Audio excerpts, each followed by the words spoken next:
Hey, everybody, and welcome back to Passive Income MBA, Investing in Real Estate Syndications.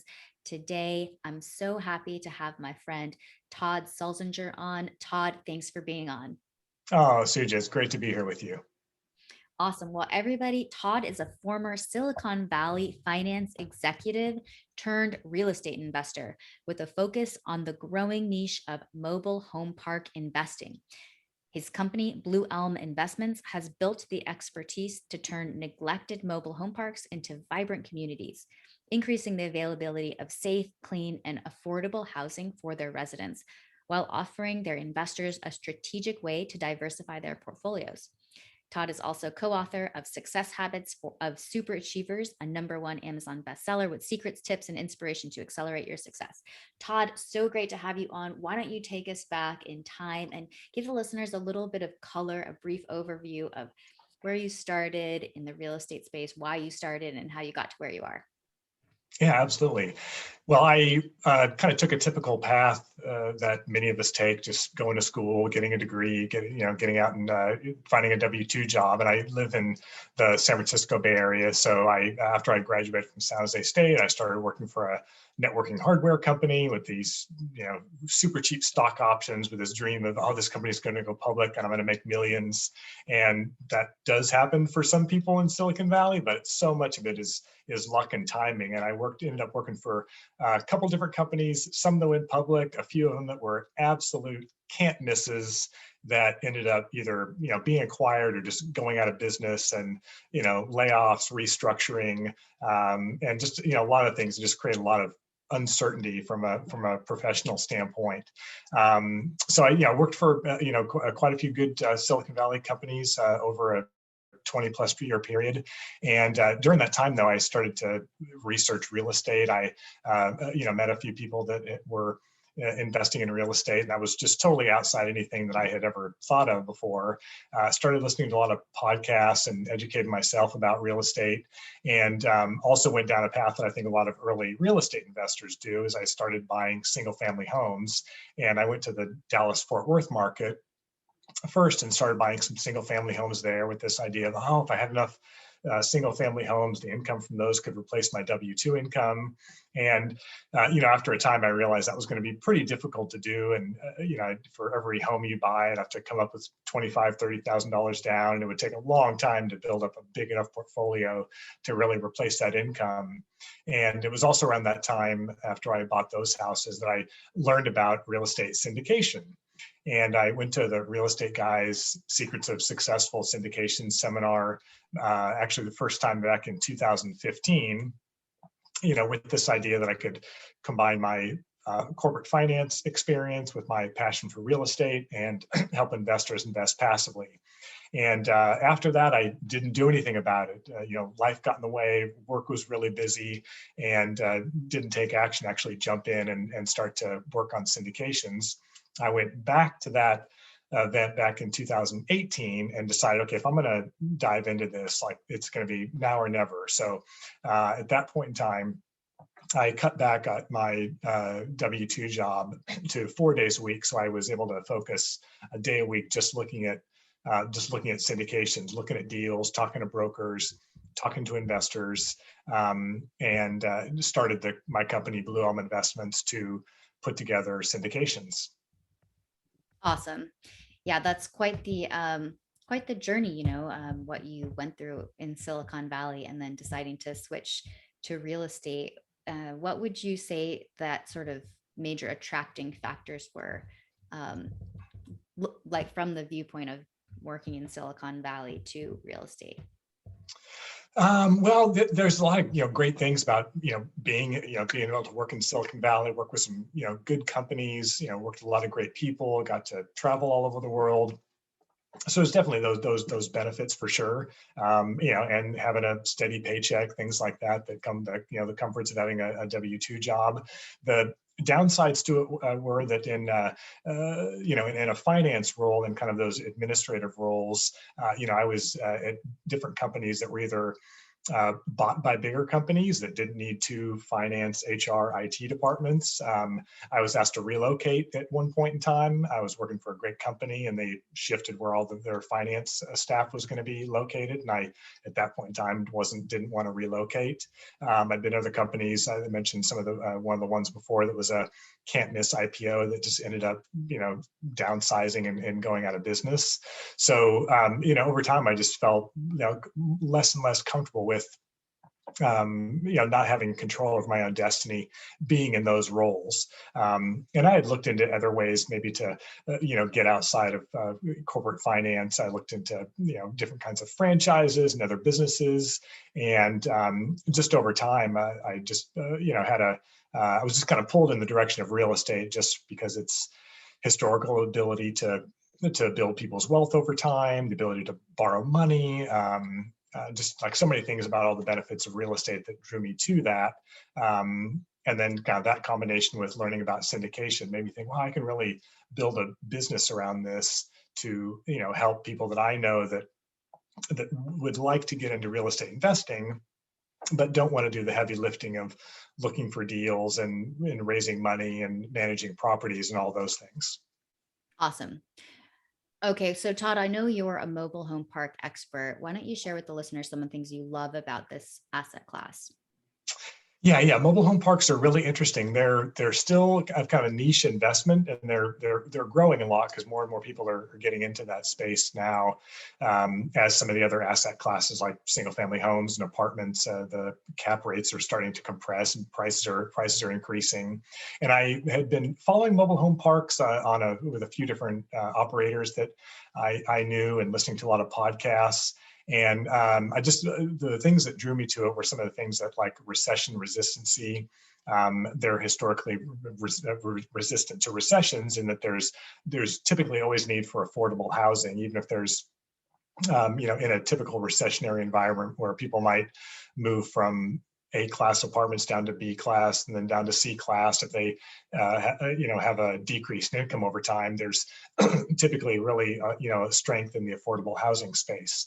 And also, mobile home parks were interesting because it's the only asset class that there's a fewer number of mobile home parks across the country every year. There's rarely new mobile home parks being built just due to zoning and kind of a not in my backyard feeling in a lot of communities, but they're oftentimes redeveloped for better use. So where there's always more homes and apartments being built, the number of mobile home parks in the country are always decreasing. So that was attractive.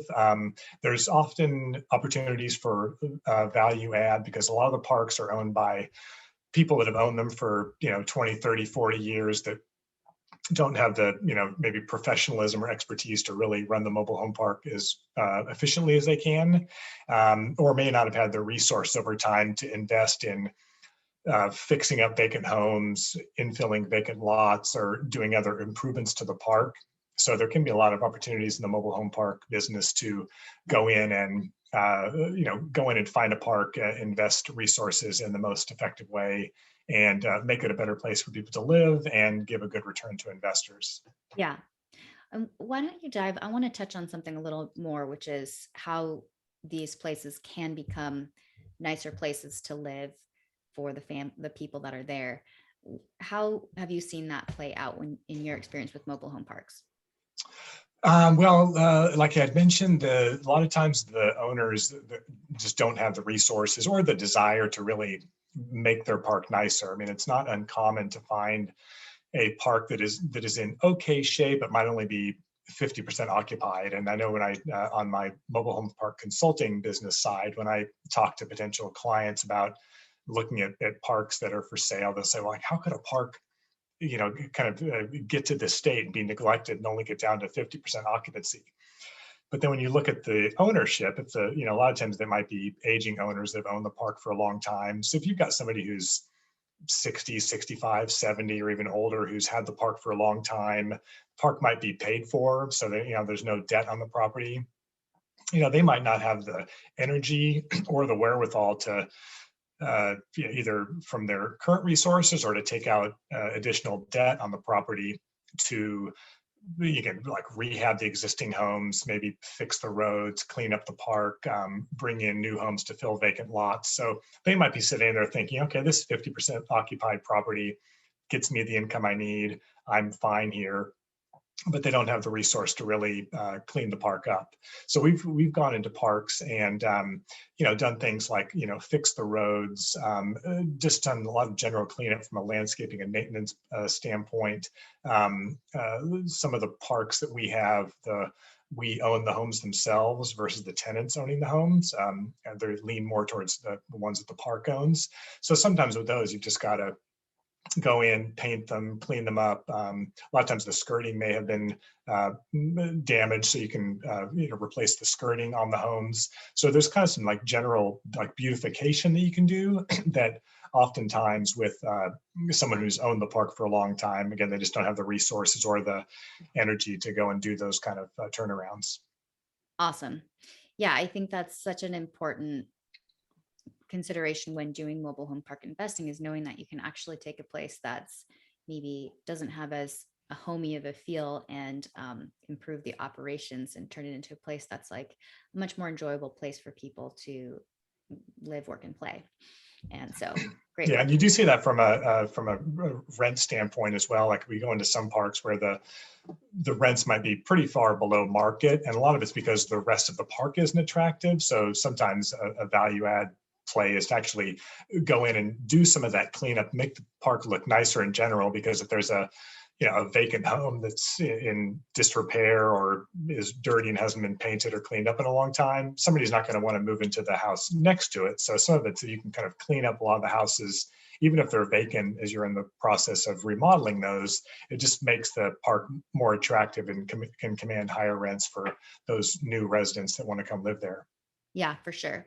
So tell us about, Todd, your first mobile home park deal. How did you put it together? How did you find it? Tell us that story. Sure. Yeah, I was, looking for deals for quite a long time, probably at least 9 months, looking on some of the typical things like Crexy and LoopNet, but I was also making direct contacts with other mobile home brokers and mobile home park brokers or other commercial brokers that had listings for parks. So just made a lot of phone calls, looked at a lot of different markets, trying to find parks. And there was somebody that I was working with at the time, and we were going to come together, and we were just going to go ahead and try to find a park together and buy it ourselves. So during that process, I found these two parks in Georgia. They're about 71 spaces, about a mile from each other.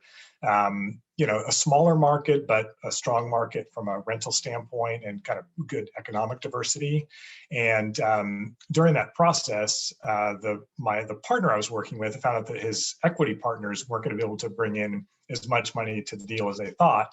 So I kind of immediately had to pivot and go out to the rest of my investor list that I've been talking to and try to pull together the deal myself. So I kind of went from initially thinking I was going to do just a partnership with somebody to going out and raising from a bigger group of limited partner investors to close on the parks. Awesome. Yeah, I bet that was an exciting ride. How did it go? Well, it's kind of funny. In this when you're raising money to put deals together, I think it often happens that you kind of think, "Oh my gosh, I'm not going to get there. I'm not sure if I'm going to be able to raise enough to." I went to this one point of I like over raising by about 20%. So I kind of went from, oh, I'm not sure if I'm going to get there to, oh my gosh, I've got too many investors. I have to tell a few people they weren't going to be able to invest in the deal. So overall, it was successful because we were able to close on the park. Awesome. And how is it going running that park? It's been good. It's been a great experience. We closed on the park at the end of 2019, so the timing wasn't ideal because we kind of ran right into COVID. And when I was looking for mobile home parks to buy, I was looking for parks that were in landlord-friendly states. Just I think that's the safer places to invest in terms of being able to evict tenants who aren't paying. And the initial parks I bought were in Georgia.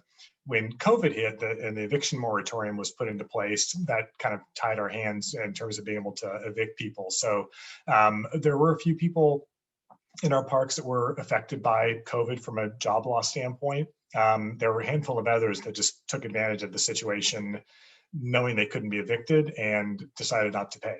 So that's probably been our biggest struggle with the operations at that park, is just not being able to evict people who are taking advantage of the eviction moratoriums.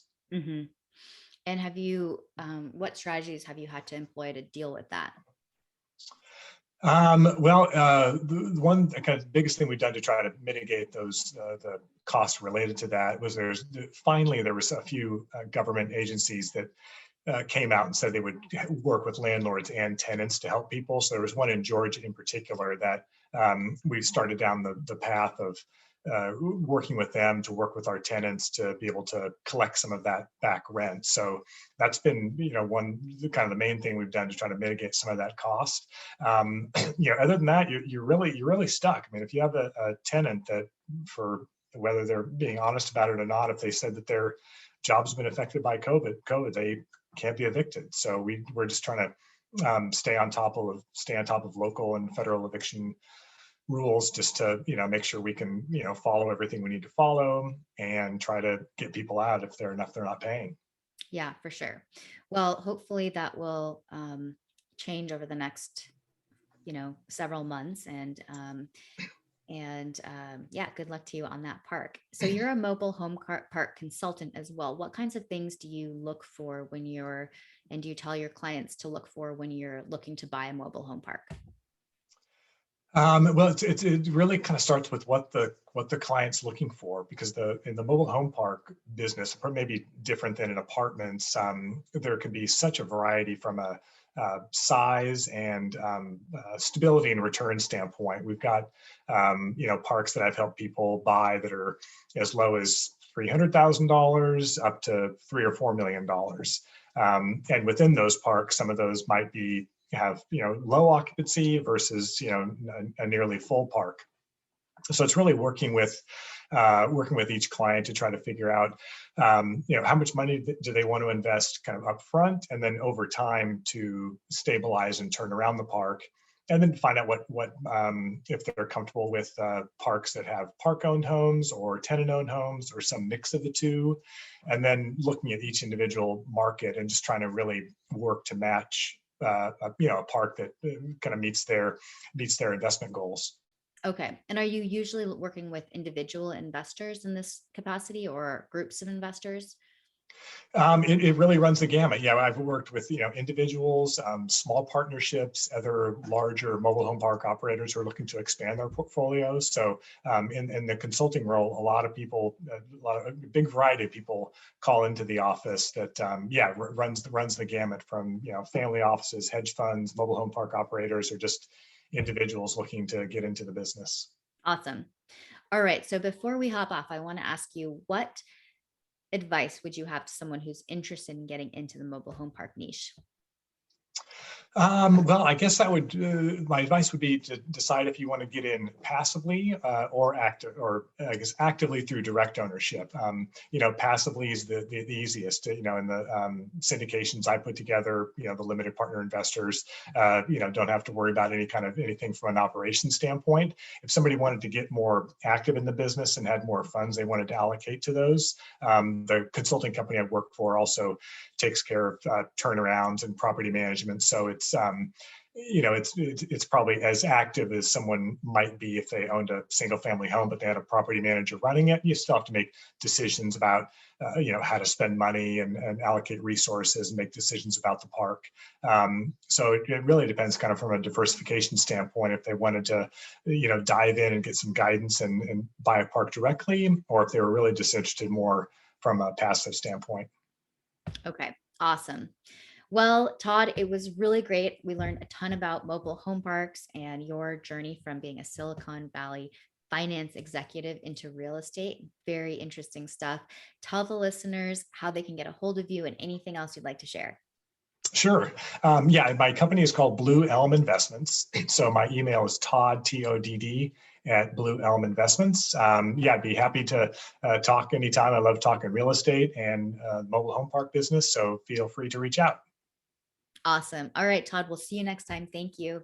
Great. Thanks, Suja.